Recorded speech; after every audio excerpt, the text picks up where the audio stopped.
Hello, hello, hello. Welcome to another episode of Beyond Consulting. I'm your host, Fitti. I'm really happy to have you here. Today, I'm with someone really, really, really special that honestly is fighting for his life to be here. So, Giacomo, tell us, who are you after 6 p.m.? Tell us more about you.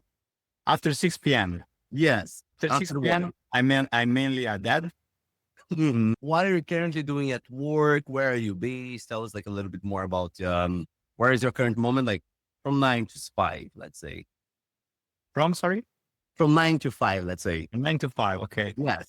So um, I'm based in Florence, Italy, Mhm. but most of my clients are not here. So I'm mostly working remote. Um, what I'm doing in the last couple of years is that I'm investing more and more into my own, I would say, startup ecosystem. So the Florence/Tuscany ecosystem in Italy, which is very small, but still it's a way for me to give back and make something grow where I based, because this is where Mhm. that I want it to be based. I very much enjoy here. It's a very nice place to live. And apart from this giving back part, I split my time into two big my week, my days into two big chunks usually. Mhm. Half of it is usually freelancing. Mhm. And I am a product manager. I've always been a first or founding product manager. The reason why I got freelancing is that I really like the 0 to 1 phase, the pre-product market fit phase. Mhm. And so what happens is that after that phase, I think that that's not my sport anymore. And so yeah, I try to, the reason why I went freelancer is that I wanted to find more challenges related to this 0 to 1 phase. Okay. Mhm. And so that's what I do as a freelancer. I usually take freelance gigs, such as interim head of product for Mhm. big stage startups. I would say from seed to Series A in terms of how big they are, more or less. And the main thing that they usually want to do is that they want to install a product management function, but they have no idea how to do it. If they look for senior PMs, most of them have never been the first PM in a company, so they're not Mhm. happy to join and they don't know how to do. And if they hire junior PMs, it's a disaster, usually, most of the time. Mhm. And so that's where I come in. Another type of gig that I take as a freelancer is venture builder. So there are some corporate venture builders, so small software and startup studios that like assign me an idea or a topic or an area that they want to deepen. And I run all the user research and on all the product discovery and product validation phase until we get to something that makes sense to build. Mhm. The other half of my time, more or less, something less than than half of it, I mainly, yeah, I coach startups within acceleration programs, mainly. Mhm. Yeah, as a product mentor still. Okay. And how did you end up like in this world? Were you always working in tech? Did you have like this moment when you were working in corporate and just like transition? So I studied development economics at the university. Mhm. Okay? And at the third year, which is the final year of the bachelor, I won a scholarship to Costa Rica. Oh, I nice. spent some months in Costa Rica. And after getting back, I was like, okay, should I get back there? Should I stay in Italy? What should I do? What should I mean, I had no idea what to choose in terms of master's degree, which path to follow, etc. And that's the day when I casually, I would say, encountered in a newspaper a report from the U.S. Department of Labor saying that 65% of children entering primary school would end up doing a job that has not been invented yet. That was Okay. like, okay, 5%, this is a big thing. Uh-huh. The first thing that I thought is, this makes me very happy because Mhm. I had the opportunity. I mean, I didn't see myself fitting in any of the existing works. And so all the future career path that I was envisioning at the time, I didn't feel like something that I belonged to. Mhm. And that's what was the good news because it was like, okay, there will be more and more space for you for inventing a job that fits you, rather. Mhm. And then I say, okay, this is not just valid for me. This is valid for the whole world. So this is I think there's a big potential that is unleashing in front of our eyes, and more with the current AI revolution and sort all sort of things. A lot of people that if they were born 40 years earlier, they would have ended up in a cubicle in some office doing a job that they didn't like much. Mhm. They now have, and they will have more and more the opportunity to invent their own job, which means, for to me, this means using first of all, this means a human flourishing. And then this Mhm. means using your ability, talents, passions, interests to solve some problems that are untapped right now. Mhm. And so what I envisioned was a word that was a lot better than the previous version of the word. Mhm. And I thought, okay, this would be great, but it will be also very hard for people to get the tools to invent their own job. And so I thought, okay, the thing that I want to, that's the day when I thought, okay, I want to help people invent their own job. And in Mhm. particular, what I immediately identified as an area of interest for me was entrepreneurship. Mhm. Because I said, okay, entrepreneurship is not just where you invent a job, but it's where you invent a job for solving problems at scale. And so these people will have a huge impact. There will be a lot of people trying to start a startup that they have everything, but would lack some tools. I would love to give them some tools. So that's Mhm. the spot, the initial spot. I decided to completely change my university track towards economics of innovation. Okay. I started taking whatever kind of opportunity I could for learning more. I volunteered as a co-working manager to see what people were doing. So that's where I discovered what a UX designer was, Mhm. what a digital marketing manager was doing with Facebook advertising back in time, which was a pretty new thing. And then, yeah, I wrote my master's degree thesis on the lean startup. And the day after, I joined the team of a very, very early stage startup as a founding product manager. And yeah, and then my career went over and over. And one of the reasons why I got freelancer is to get back to this mission. Mhm. That's the thing that I wanted to do. But I knew that back at the time, I had nothing to offer because I told myself, so I said, okay, I understood that this revolution was going to happen in tech. Okay, Mhm. first deep dive into tech. Find out something that you're good at and that you can give back to other people who are starting. And that's what I Okay, nice. So now that you move back to this niche of like startups that are like trying to build their product like from zero to one, so like C to Series A, what are like the major like jobs to be done that you have there? Like what is like the major challenges that they hire like you to address?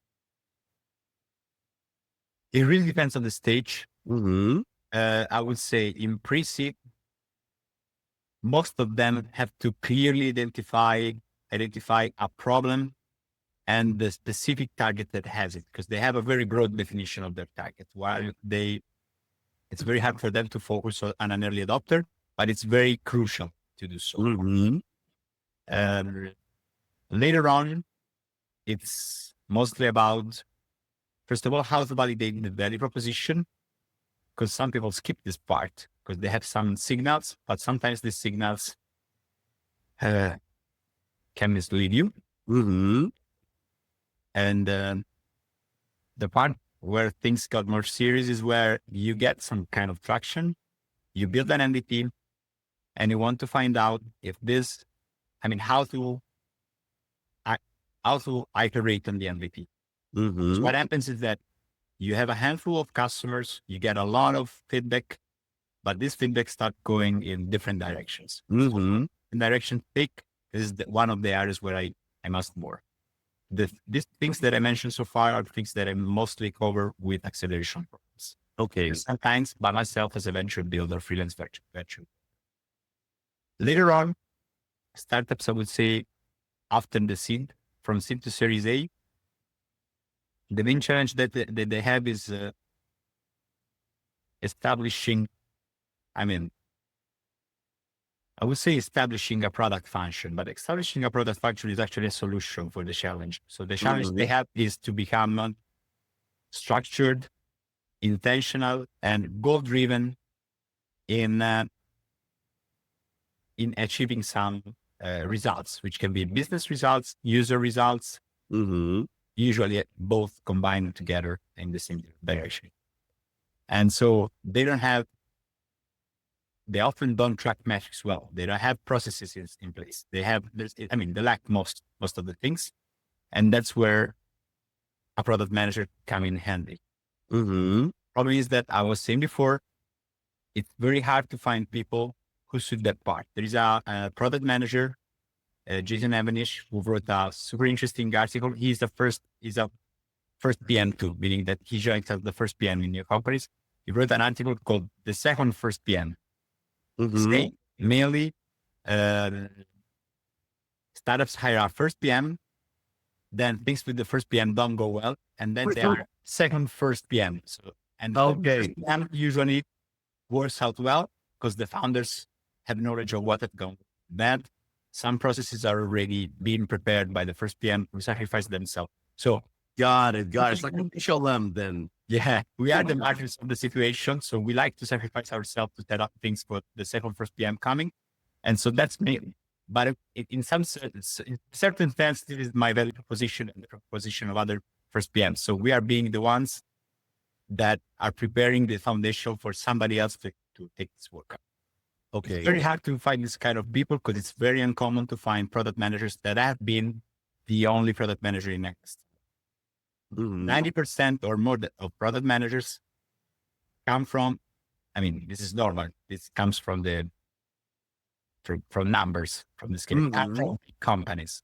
It could be scale ups, middle companies, or very big companies. Okay. And so it's very uncommon to find a PM that has been the only PM. And also, this requires you must be very comfortable with chaos, with the absence of processes, and Mhm. you must be very enthusiastic to set up your own process. It may Mhm. be perfect to say, okay, here there's nothing. I want to create something. Mhm. I would say that creating a new road where nothing is there, tracking a new road and paving that road and running fast on that road, these are two different sports. And so one is very proper for the early stage and one is very proper for the later stage. And you have to find people that fit with each phase. For example, in one of my startups, in one of the startups when I was the first PM, we ended up hiring a salesperson from a very established company in the same industry.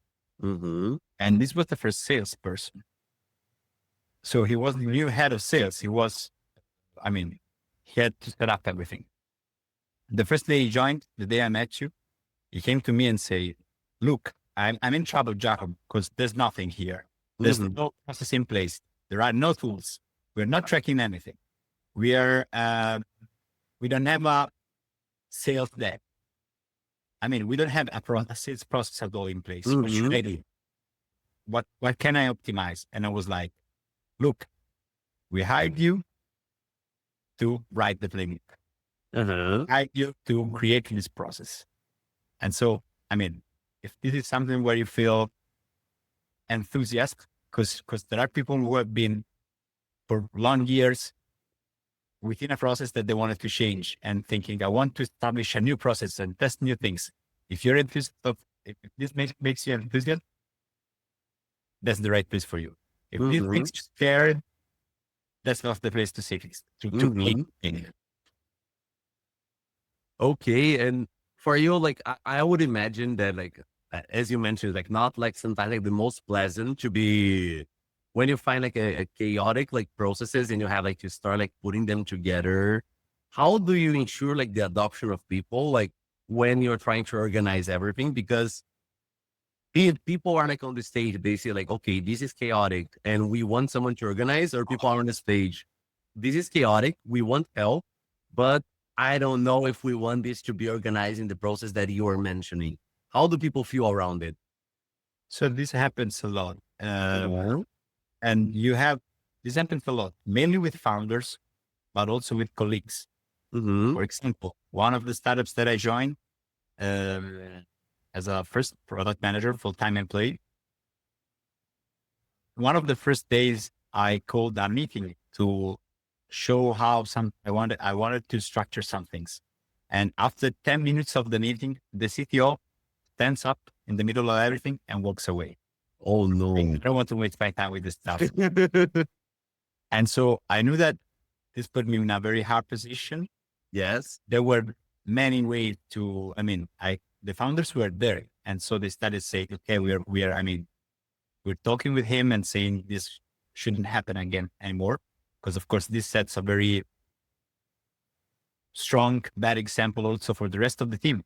Mhm. And I was like, no, I will try. I mean, this will only work if I am able to convince him in some way. I mean, to have him on board. So in all this situation, the you have you have a weight on your shoulder, responsibility, which is proving that what you're proposing works. So Mhm. what I do usually, the most important thing is trying to instill a culture of data. Mhm. We not with like, guys, if I'm wrong, let's set up some metrics. If I'm Mhm. wrong, we can see it. And also, I'm usually not pushing another thing that works is that people usually argue a lot and discuss a lot over some ideas. Mhm. You're like, guys, I'm not discussing so much over an idea. So my idea can be banned and your idea can be good or the other thing. Let's test and find out. And so I saw that creating this culture of continuous testing and this culture Mhm. of being relying on metrics, this helped a lot. And at the end of the day, helped a lot also with the CDO. So we ended up being very good colleagues, but also very good friends. We're not been working together for 5 years, more than 5 years now, but Mhm. it every once in a while. He was very enthusiastic and curious about product management. He asked, we went together to a product management master because he wanted to get more into the discipline and the detail. And so I was very happy of this. But yeah, I've seen that you have the responsibility of proving that this works is up to you. Mhm. So, Okay. so yeah, Quite challenging. So there are a lot of like, I think that works very well for this uh-huh. is, yeah, not just culture of metrics, but also a culture of small tests. Okay, guys, Mhm. we're trying. If this sucks, but we know it in 1 week or 2 weeks, rolling back to the previous way of doing stuff. Mhm. If you think that product management is valuable and that your work and your discipline is valuable, it's not just a matter of convincing the other. It's a matter of showing to the others. If you're Mhm. not convinced, you have to change job. So there are who are selling services Mhm. that they are not so convinced about how good they are. And so their Mhm. main job is convincing people with words and shuffling up numbers and things to make them think that somehow this could be good. Okay. This is very hard to work for a product manager. They are Mhm. very strongly connected with some metrics and stuff. And myself as a as a freelancer product manager right now, I insist very much at the beginning of a new collaboration for setting up some metrics, Mhm. success metrics and things. Things that we are tracking to evaluate my impact. Mhm. This, of course, gives me additional responsibility. It's hard for me to say no, but this metric got worse, but it's not my fault. No, this doesn't happen. So helps me a lot showing the value that I bring, showing that I'm confident about that this thing could bring in some value, and also help me clarifying the scope of the collaboration. Because otherwise, everything takes not. Mhm. So I usually take the first week of a new collaboration to understand what are the specific goals that we're working towards. Mhm. Okay. And when do you feel like is the moment where you have like delivered your job as like first product manager, and it's time like to hand over like the bar and give like this beautiful, like more structure, like company or product, like for the second product manager. How long does this process like usually takes for you? It depends on a lot of things, Mm-hmm. which is mainly related to the founders. Um, some founders like the job that you have done by the tie to you Mm-hmm. and specifically to a way of working. Okay. Some other people are able to see. So this is, I would consider it a thing that is not a very successful collaboration for me. This means that Mm-hmm. I've been good at my job because they're happy, but not very good, so good that they understood that the value is not in me, in myself. Of course, some part of it is in myself too, Of but course. most of it is in our way of doing stuff. So Mm-hmm. for me, when they start internalize the way of doing stuff, when they internalize it, and most of the time, I would say that they internalize, even if not 100% of it, a big part of it. Some of them don't hire a PM. Some of them just start working with this way of working with their existing team. Mm-hmm. Some other teams ask some people to take some PM functions, some existing hires, some existing employees. Some other people hire a PM. Mm-hmm. How long does it take? Uh, it's very uncommon that my collaboration with the company lasts more than 6 months. Okay. It's only 1-2 quarter, very specific objectives. Sometimes if they want to work with me more, it's because they have another objective where they want help with another challenge. Okay. Mm-hmm. But I don't have any retainer contract where I just work with you and then let's figure out what you need from me. No, not doing this this is a choice, of course. Mm-hmm. Probably in terms of economically, it doesn't make sense for me as a choice because just putting a retainer and go on and on. Yeah, yeah, yeah.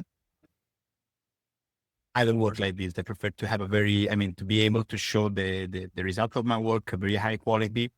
And this is what will bring me the next client. So, Mm-hmm. okay. No, for sure.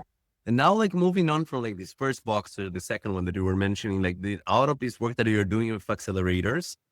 First of all, like for those that don't understand, like what does an accelerator does? So in, incubation and acceleration programs, Mm-hmm. now you don't hear any much more of incubation program, more of pre-acceleration and acceleration programs. Okay. Okay. But they're usually um, structured structured paths and programs for early stage startups where they get help on a variety of things. The basic ones. So there are some acceleration programs that mainly cover fundraising, Mm-hmm. working with investor, pitch decks, etc. Some other also cover additional topics such as marketing, sales, some other also product, some other also operations. So the more complex help they give you as a startup, the more valuable it is. And not just in terms of how complete it is, but also the quality of the network, of the mentors. Mm-hmm. Why do they do this? A percentage of these actors are funded by governments. And so they do it because they want to like give an impulse to startups locally, governments or private institutions. Another part of it are investors. Okay. So Mm-hmm. why do they do this? Because out of the acceleration programs, they get equity from the startups and also they build their pipeline with startups that they have seen how they work. And so they might invest more in startups that they like more because then they have seen that the team is very strong, serious, they are hardworking, and etc. Mm-hmm. Promising, etc. So, for venture capital funds investing in the early stages, the pipeline quality, meaning how good the quality of the startups that try to get funding from you, heals everything. Of course.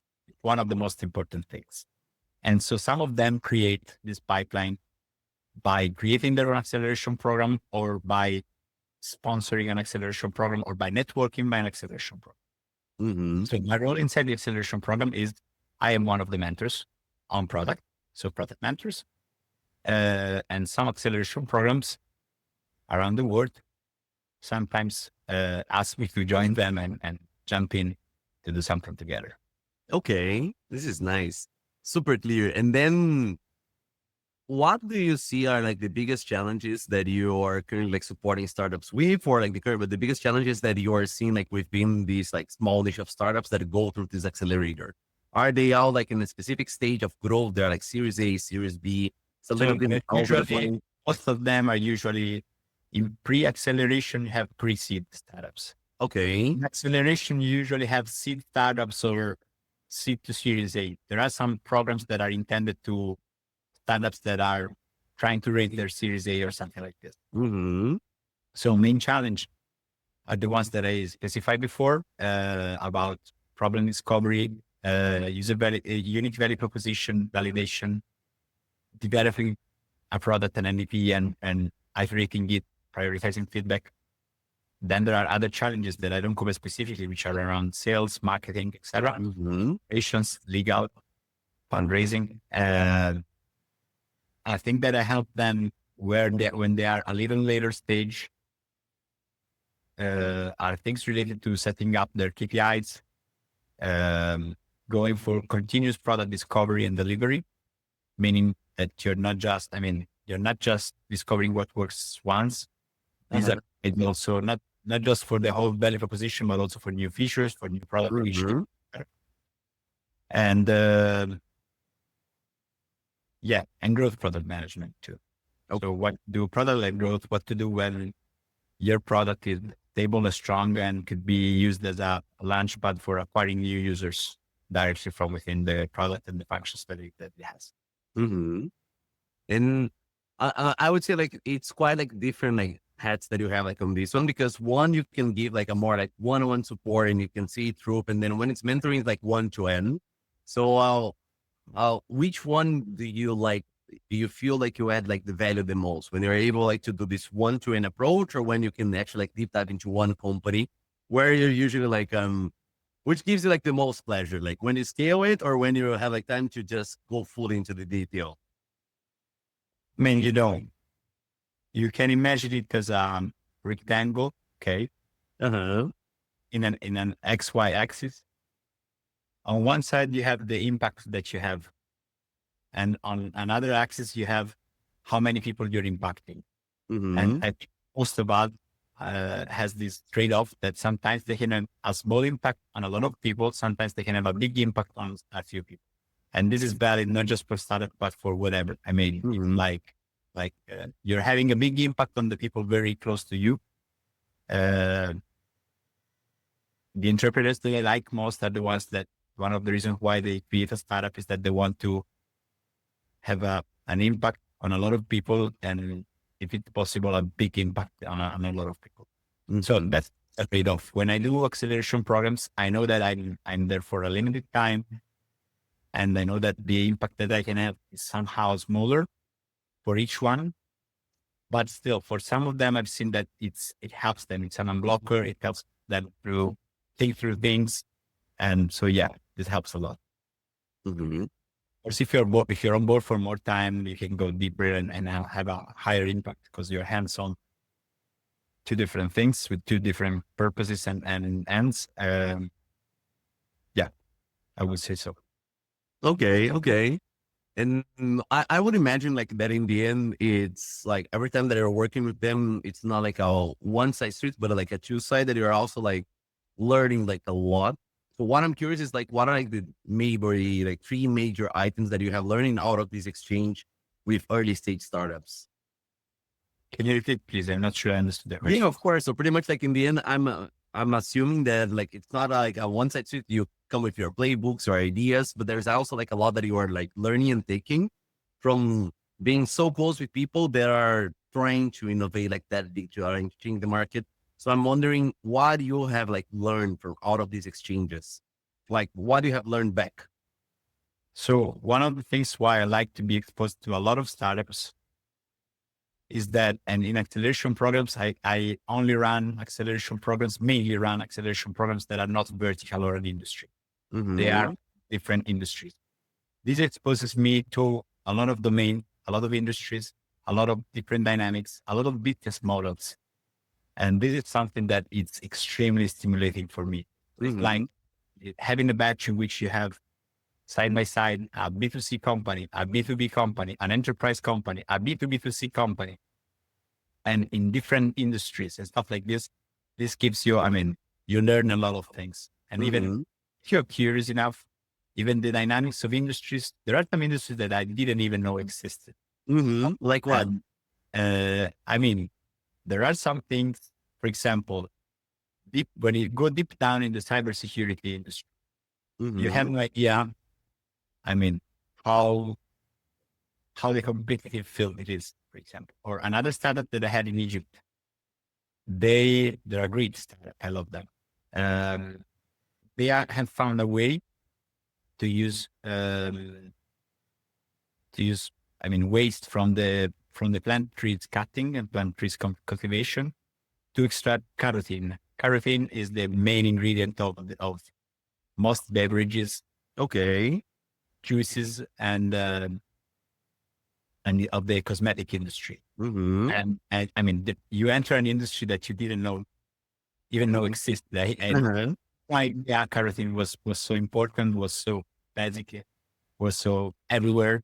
Mm-hmm. And yeah, I mean, you enter the trenches of a complete new world that you didn't even know existed. And some of these words are huge because, Mm-hmm. there are some very big companies that are purely in the background. You don't even know they exist because some of them maybe create components for other companies. So you Mm-hmm. don't even know they exist, but they're huge. Mm-hmm. So yeah, sometimes I mean, it's extremely scary, I would say. Like you feel your brain running a lot faster and Okay. yeah. Okay, this is nice. And one question that I have, it's more towards like the innovation ecosystem that you mentioned that you're mentoring like in Florence and Tuscany, Mhm. because I would say at least like from my POV, like I'm from Brazil and I'm only been living in Europe like for the last like 3 years, but pretty much as I look at it, like in the end, Italy currently is like not one of the biggest like players in innovation. So I wanted to understand with you if you understand like what would be like the main blockers that there is, and if this scenario do you believe that it's changing? Are we gonna see like maybe Italian startups like in this top 10, top 20 startups like in future like in EMEA? I wanted to know like a little bit more about the local ecosystem that you have there. So I would say that there are two main factors. The first one is that Italy started later the startup Mm-hmm. some way. And also the main factor I would say is the lack of funding. And I Mm-hmm. don't need early stage funding. I mean, a startup that is trying to raise 100 million, 200 millions. Mm-hmm. Very hard for them to close around in Italy, but that's true for most of Italy, of Europe. Sorry, that's true for most. Mm-hmm. Um, and in fact, I mean, most of Europe is incubating startups for the US ecosystem. Yeah, So yeah, yeah. here, and then they go to the USA where they have access to larger capital. So I would say this is the number one problem. Specifically, I mean, some places feel it stronger, some places less. Startups is I mean, the tech ecosystem is an ecosystem in which dimensions count a lot because when you have very big scale ups, spillover effects happen, which Mm-hmm. means people that, let's take PayPal, for example. PayPal is the extreme example. There is the so-called PayPal mafia. Okay. Founders of PayPal, after selling PayPal, they went for funding a lot of things or Mm-hmm. being huge venture capital or bringing up huge venture capital funds. Mm-hmm. And, but there are also smaller examples which are very important. In Europe, we have Revolut and Zalando Mm-hmm. and Spotify.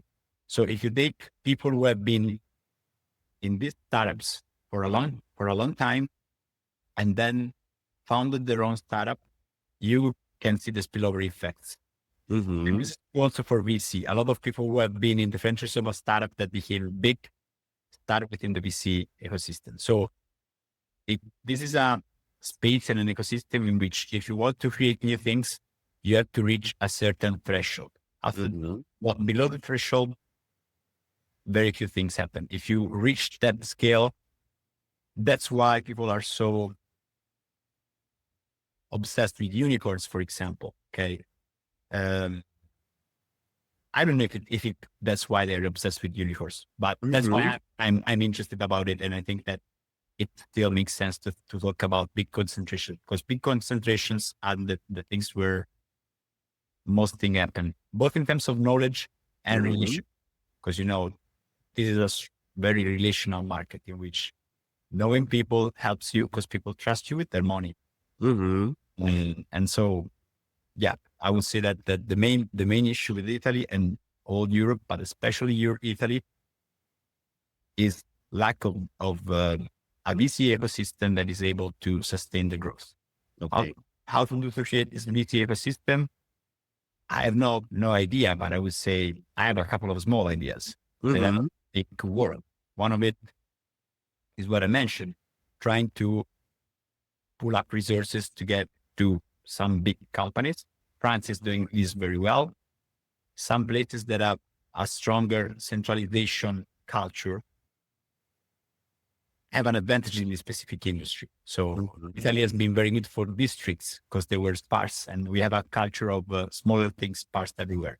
And where in markets in which this is an advantage, we have a competitive advantage. In markets in which being super concentrated is an advantage, I mean, France, everything is in Paris. Most of the things are in Paris. 80, 90% of the things. And so Paris is a very strong because startup hub.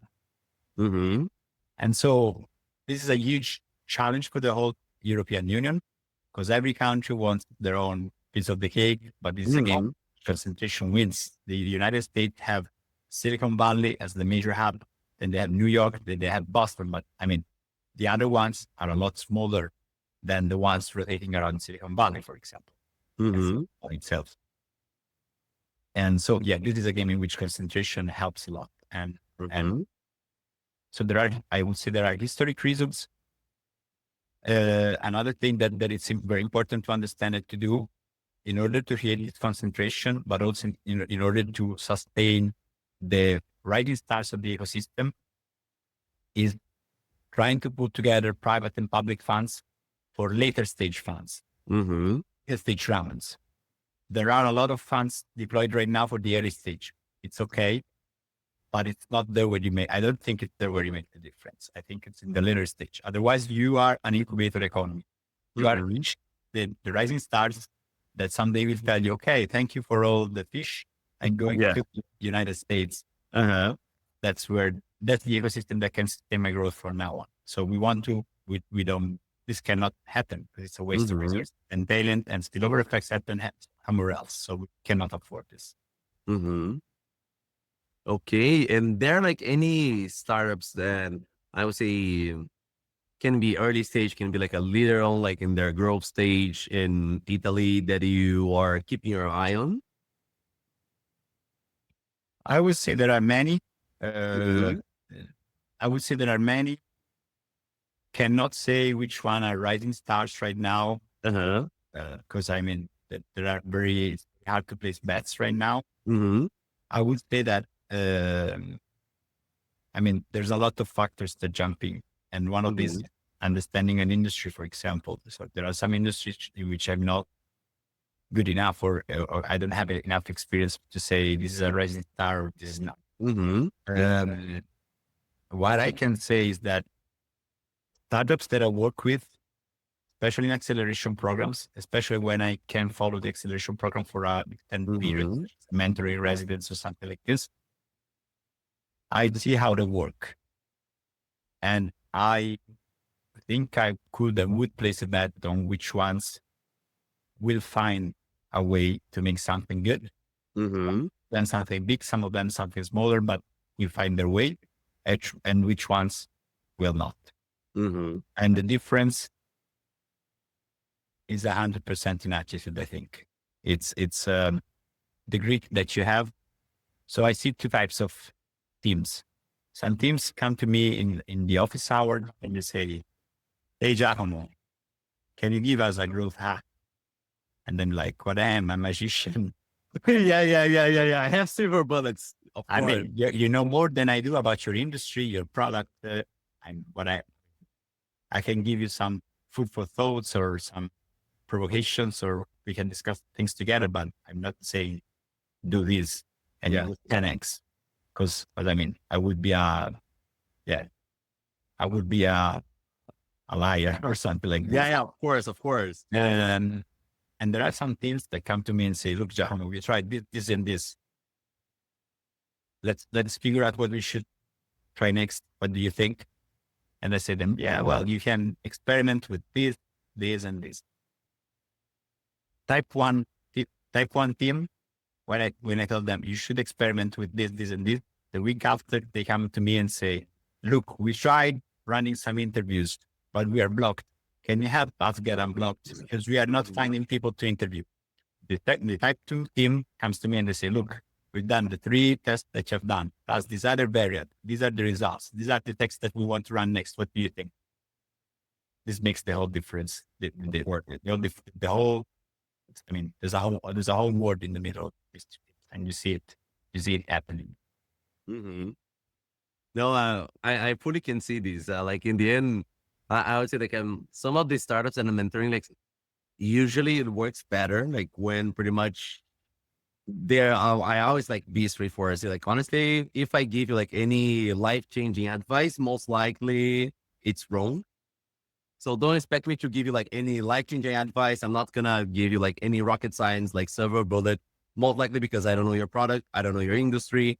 I'm from like abroad. Like what I'm gonna do is that I'm gonna help you understand like what you have and just like navigate. And sometimes like what founders need, there is this kind of like structure, you know. So they need someone to sit with them and just help them to structure their thoughts. And like I would say, don't expect any surprises. Most likely when you see like everything together, then you can start like to realize some things that you started to think, but nothing life changing. Like in general, I like to say that the strategy is not about surprises. It's mostly about, as you were mentioning before, prioritization, focus, and processes. Yeah. What the mentors and coaches help with, in my opinion, sometimes they give them tools that they don't have, but most of the time, these teams know what to do. These founders Yeah. know what to do. They know it. Mhm. At why? I mean, being in the trenches of the game or being just outside, Yes. as a coach of a football team does, and watching the game, these are two very different things. So when you are Mhm. in the middle of the things get confusing, and Yes. some obvious things you get lost in the middle of it, and you might need someone saying you, hey, keep attention to this, and you say, come on, I know that I have to keep attention to this. Why I lost the attention? Because you're in the middle of the game. Yes. I like to serve, even if Italy has very few spots. Hmm. I like to surf. I'm very bad at it, but I like it anyway. So I remember with one of my first surf lessons, I had a very good teacher. He understood that I knew all the theory, but it made no sense to repeat all the things, all the steps. I knew it. I was doing it, performing it perfectly on the beach. But Hmm. honestly, when you hear the wave coming, when you feel it, etc., your brain gets very fuzzy. You don't understand anything. You become like, what should I do? You panic somehow, even if you know what you have to do. And he understood at a certain point that he just had to say, raise your ass. I knew that I had to do it. Raise your Hmm. ass. And it was a reminder to start a mechanism of automatic things that were in my mind because I knew it and do everything well. And Uh-huh. on the nicest surf sessions that I had, he was doing nothing. He was not Hmm. touching me, touching the surfboard. He was not giving me timing. He said, okay, when you feel it, just go. Okay. And he saw that I was not ready, Mike. Come on, raise your ass. And like, there is to jump up. So sometimes our role is this one. It's like the, uh, I mean, it's like just reminding people, hey, you should do this. I feel sometimes like the little mouse in the Dumbo elephant story that Hmm. to him the feather. Yeah, yeah, And I yeah. don't think that the feather makes him fly, but he knows how to fly anyway. Is the feather a lie? No, it's not. It's a way to help them say, hey, come on, I know you can do this. It's like, Mhm. and someday it's saying, hey, you don't need me. You never needed me, but you didn't Yeah. know. Go. 100%. I always joke that sometimes it's like 50% of the time it's mentoring, 50% of the time it's like therapist. Yes. Sometimes, Like this. yeah, yeah, yeah, yeah. sometimes it's just like a quite lonely. Being like a founder, like sometimes it's like quite lonely. And just like with someone, I would say with their have like some trust to talk it through like their concerns. Because like in the end, I always try to put myself in their shoes and think about like in the end, it's hard for you to disclose for your team that has like their life at stake your major concerns in the way that they are like without filtering out. Yeah. I mean, it's an interesting and hard sport, but in Yeah. general, stand-up is an interesting and hard sport. Hmm. No, for sure. Now we talk like a lot about like the past. So I'm wondering like what are your futures looking like? What are your future plans? Are you keep going with like these small boxes that you have? Do you have like older boxes that you're working on? How does the next 5 years look for Giacomo? Oh, honestly, I have no idea. I don't have specific plans, and I don't think it makes sense to make many plans in an era like this. Things are changing very fast, and so it's most about adapting. I don't even know if 5 years from now there will be my job. My job will Hmm. exist more, and Uh-huh. yeah, I'm trying to be very open, try to understand how my value changes with the change of the scenario and what I can give, where I can still give value, where I can give more value than before, and where my value has been substituted or doesn't make sense anymore. And so, yeah, I'm trying to do this. I don't have plans, but something that I would love to do is um, there is a topic that I'm very uh, attached with, which is the underdogs. So Hmm. right now, the startup cliche is poor people starting in a garage and becoming super rich. Yes. That's not true because most of these people are not poor people; they are rich people. Yeah, yeah, yeah. And this happens a lot. I mean, most of the startup founders come from very good backgrounds. Hmm. And one of the reasons why this is true, it's of course access to funding, to network and stuff like this, and access to opportunities that I don't have. But also there is a strong bias in the selection in the early stage phases. So in Hmm. the early stage phases, VCs and acceleration programs use as one of the main drivers of their decisions the founder's background. Hmm. So I did in a top university, etc. So I mean, you are selecting people that would have been able to make it without you, probably, while the Hmm. underdogs out of it. I think that this is not just a social justice Uh-huh. or equality issue. For me, it's also an issue of wasted talent and an issue of biased bad selection. Because you're Hmm. probably not selecting an underdog, which would be a very good pick for your fund to invest in. And so Hmm. something that I would love to structure in the future is a program in which the selection at the beginning is almost zero. So all Hmm. can enter, but the selection in progress is huge. So you're either understanding that this is a very good opportunity and giving whatever you will, or you're out. And Hmm. there are things like this that have been applied. For example, School 42 in Paris, it's a coding school that works more or less like this: very low barrier at the entry, very strong selection during the program. And I've seen that this can give access to a lot of founders that right now are out of the game, but they should be in the game because they could bring something valuable. In the US, where some universities, some programs, etc., help this happen, we are seeing that there are a lot of immigrants.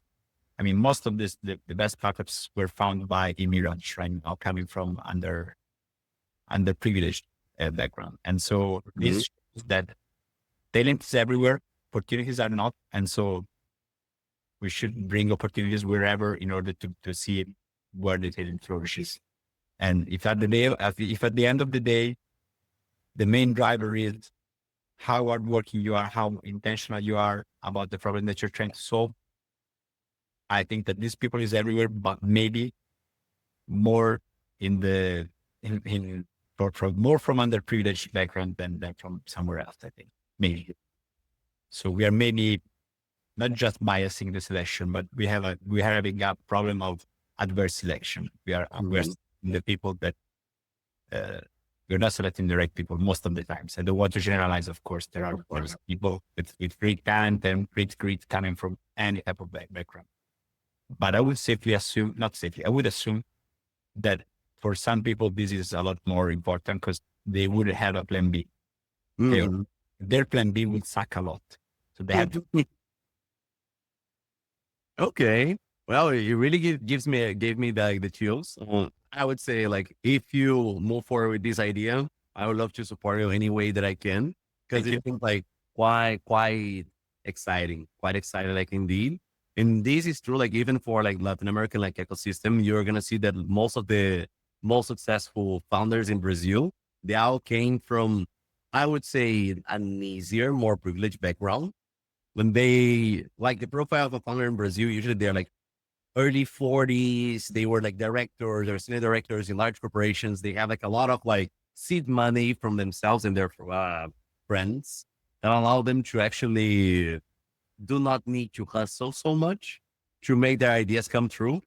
So it's interesting that this is where like most of the capital comes from and where most of the PR it's like also coming from. So this is kind of like the profile that we are imagining. While at the same time, like the ones that struggle the most are the ones that I tend to connect like a little bit more because we know like how life changing this can be. Yeah. So really exciting mission. Thank you so much for sharing. Thank you.